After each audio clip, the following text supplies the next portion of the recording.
Hey everybody, it's Mother Goose 27 and welcome back to my channel. Today I'm going to be talking about one of my new favorite series, Invincible.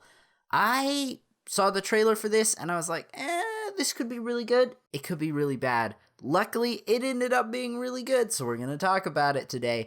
Now, there's going to be time codes in the descriptions below if you want to jump around. I'm going to give a spoiler-free review, and then I'll talk about the animation, and then I'm going to get into the spoilery areas, but I'm going to talk about the characters, then I'm going to talk about the plot twist, and then I'm going to just give some final thoughts.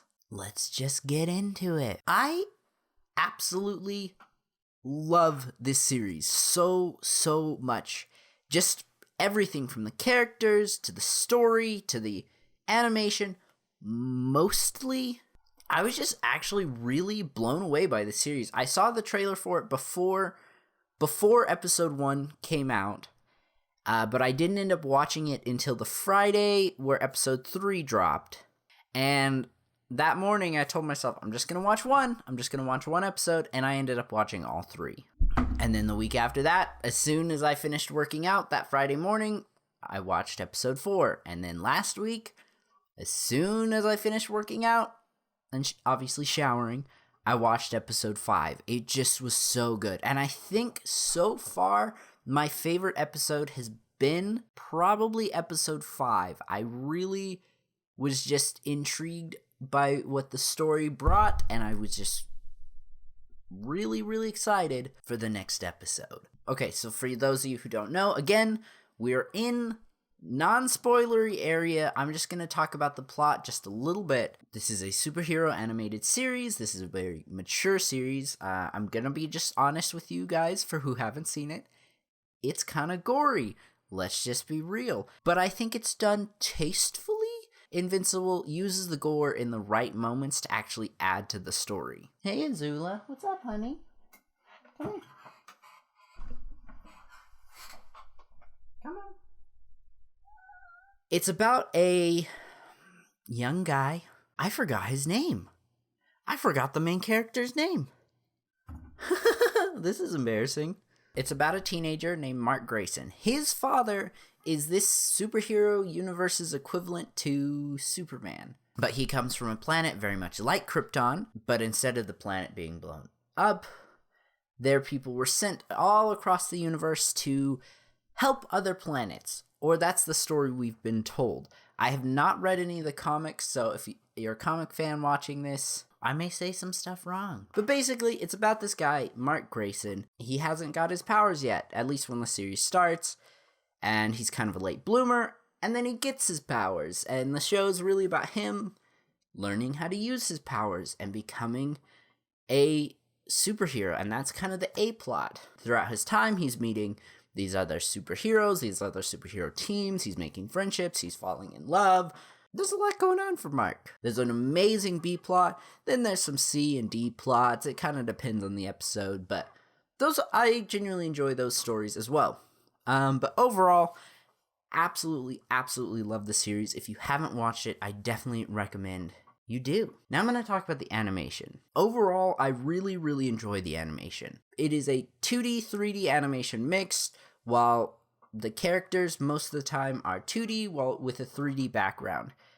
Overall, it works. It's genuinely enjoyable to look at. I prefer 2D animation a lot more than 3D animation, but I do think this series blends the two together very tastefully, most of the time. Every once in a while, they use these kind of copy and paste background 3D animated characters, and they really stick out like a sore thumb, and they're just there, and they do the same thing repeatedly, and if you're not paying attention to them, they're fine. But once you see them, you kind of can't unsee them. They're just there, and they never move. Like, there's one scene where Omni-man and his wife are overseas. They're having a nice lunch, and they're talking, and there's just a lady in the background, and she's just swaying, just back and forth the whole time. It's like, look at your phone, sit down, do something else. It just gets kind of distracting. But overall, I really, really enjoy the animation. And I definitely hope that they fix this. The title sequence is so weird. Basically, every episode is set up to where the main character, Mark Grayson, his superhero name is Invincible. The show's set up so that the first time we hear his name in the episode, instead of it saying Invincible, it cuts to this title sequence, and it's just a blue background that says Invincible, the creator's name, stuff like that. And every time we see the name, it gets a little more bloody. That's fine. Except it really, really pulls, at least me, and I've watched a couple others people's review on the series. They feel the same way. I'm not saying everyone feels this way, but at least me and some other people feel this way. It pulls us out of the moment. Especially sometimes there's some powerful moments that you shouldn't be pulled out of, and that pops up, and it's like, in a viewing experience, I do not believe you should ever take your audience out of the moment like that. That's why title sequences are supposed to be at the beginning, and that way you can kind of get through it, and then it's just the series. But the way they've set it up, I don't think there's really a set time when that comes in. Like, I think there was one episode, I can't remember which one it was, but it kind of came in a little later in the episode, like probably a little past when a title sequence should have been placed in the show. I don't know. Besides the 3D animated background characters that don't do anything, and the title sequence, which really isn't that bad.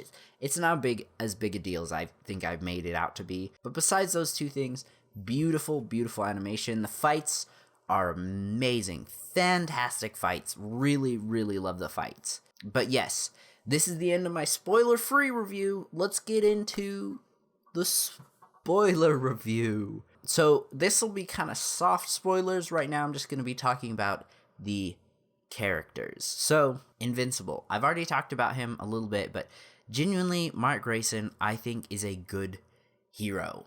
He wants to do the right thing. He wants to be a good guy. In episode 5, one reason I really liked it is his father, Omni-man, wants Mark to focus on world-ending threats, while Mark is given the opportunity to take out a crime lord.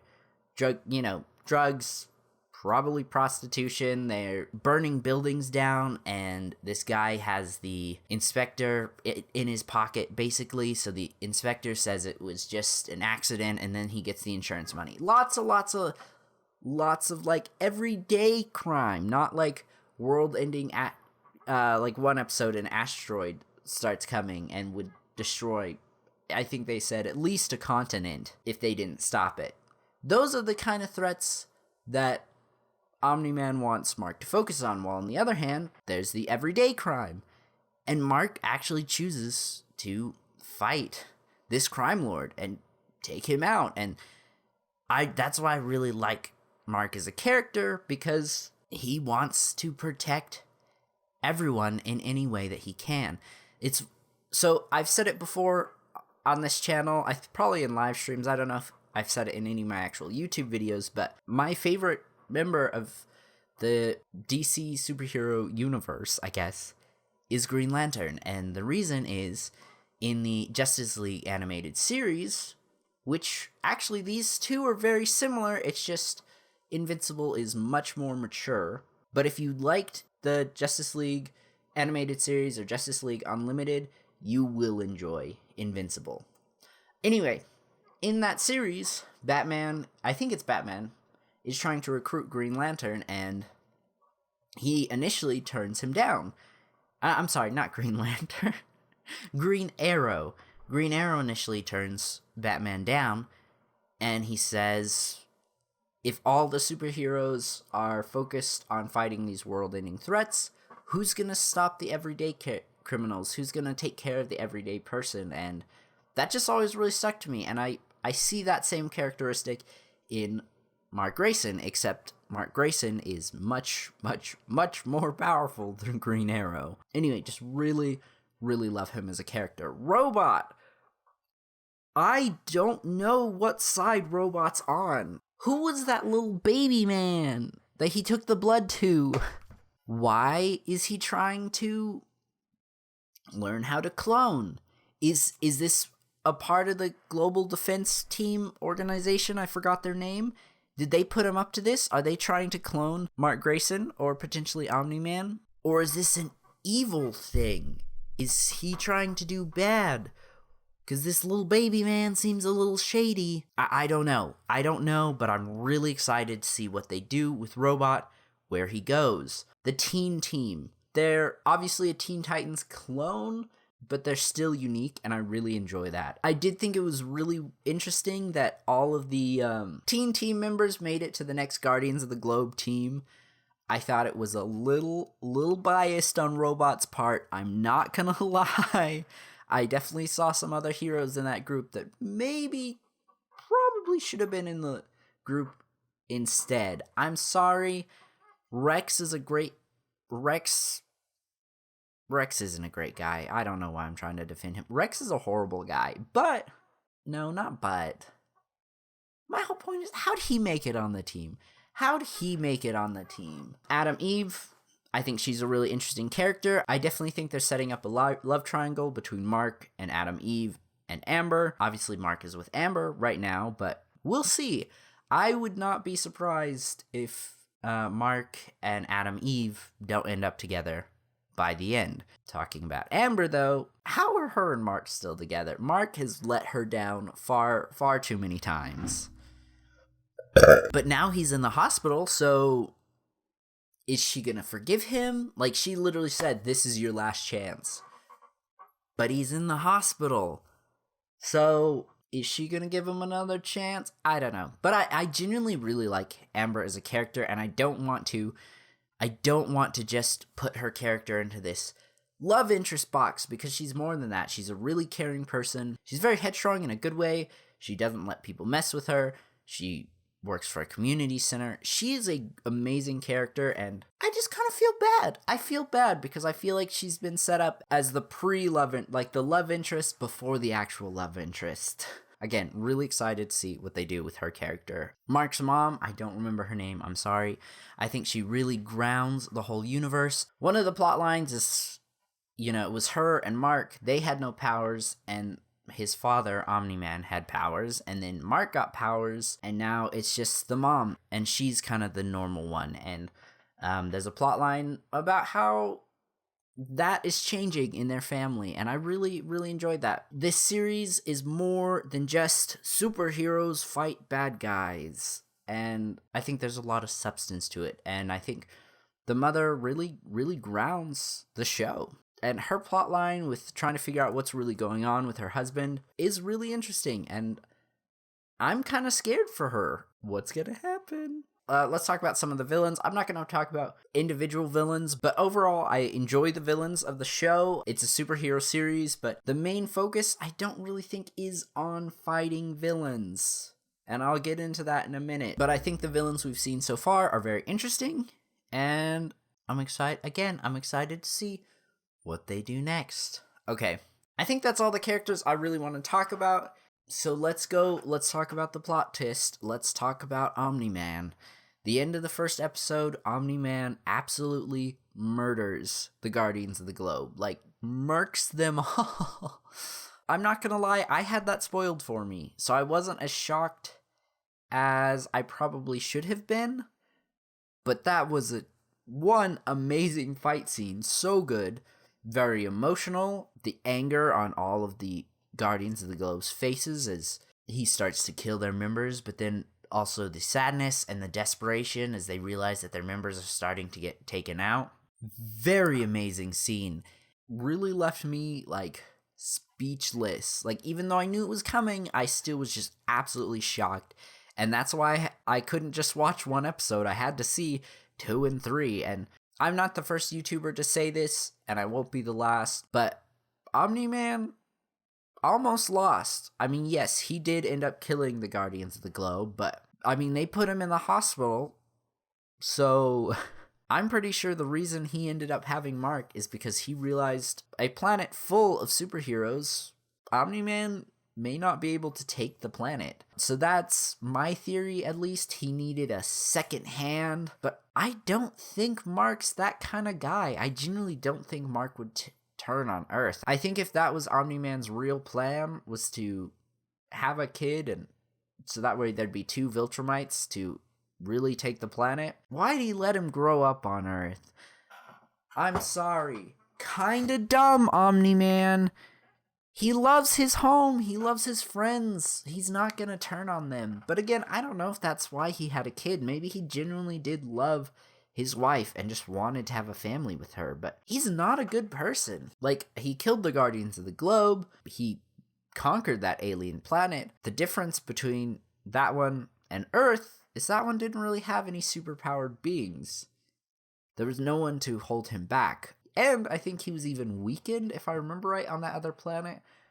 But I don't know for sure. But just everything Omni-Man has done, like even before he killed the Guardians of the Globe, you could tell, something's not right here. Something's off. Like when he hit Mark, for example, that made me really upset. But everything he's done since to try and like making sure he got his suit back and threatening the demon and hiding his suit from his wife. There's a lot going on, and I think was sent to conquer Earth. I think that's his objective.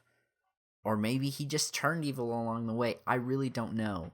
But he definitely made a mistake. Definitely made a mistake having Mark. I mean, now there's somebody at his level eventually to protect Earth. But we'll see what happens. Overall, I just really, really love this show. It is quickly becoming one of my favorite animated series. Nothing will beat Avatar: The Last Airbender, but I could see it potentially being top 3, depending on how it goes. I mean, let's be real. They could always mess it up. The first 5 episodes have been great, but who knows? Who knows? If you haven't watched it, it's on Amazon Prime. Definitely go check it out. Fantastic series. Definitely worth a watch. Or, you could go watch it right now, or maybe you want to wait till the series ends and binge it. That would be totally okay. I kind of wish I'd done that, honestly. Waiting week to week is kind of killing me. Thank you guys so much for watching. I really appreciate each and every one of you. If you enjoyed this video, please consider leaving a like and subscribing to join the flock. And I will see you in the next one. Mother Goose out.